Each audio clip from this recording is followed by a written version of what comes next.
Shakespeare famously wrote, "All the world's a stage, and all the men and women are merely players in it." This is a good piece of insight for leaders to remember as well. A big part of leadership is understanding the theatrics related to leadership. Now, I'm not talking about surrounding yourself with all the bells and whistles and trappings of authority. I'm talking about understanding the character you are playing in other people's minds. I'll share an example. I had a client a while back who was really skillful, very effective, and he was being promoted from director level to vice president. Now, he was a guy from a fairly humble origins. He was humble himself in his personality style, right? He was not somebody who liked to put on airs, as he would say. He had a tendency to just refer to himself as, "Oh, I'm just Jim." Okay? Now, the challenge is that in other people's eyes, he was somebody important. He was the vice president of their function.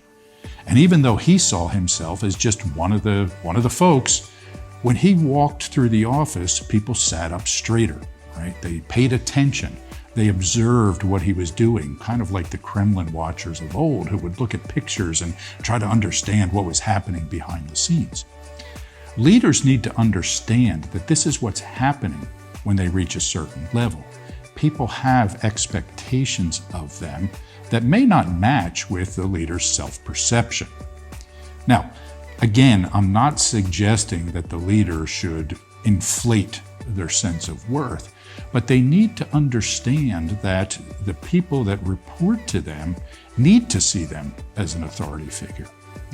We all have kind of a little child inside of us that's looking up to authorities for direction, for support, to help us build confidence. And the leader needs to understand that.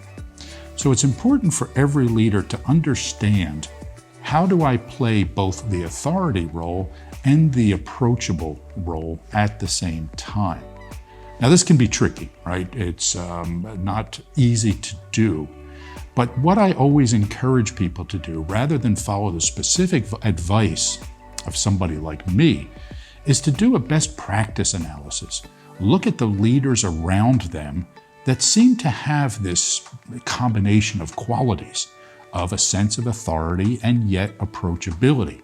Start to pay attention to what those leaders do and look for behaviors that you can incorporate into the way that you interact.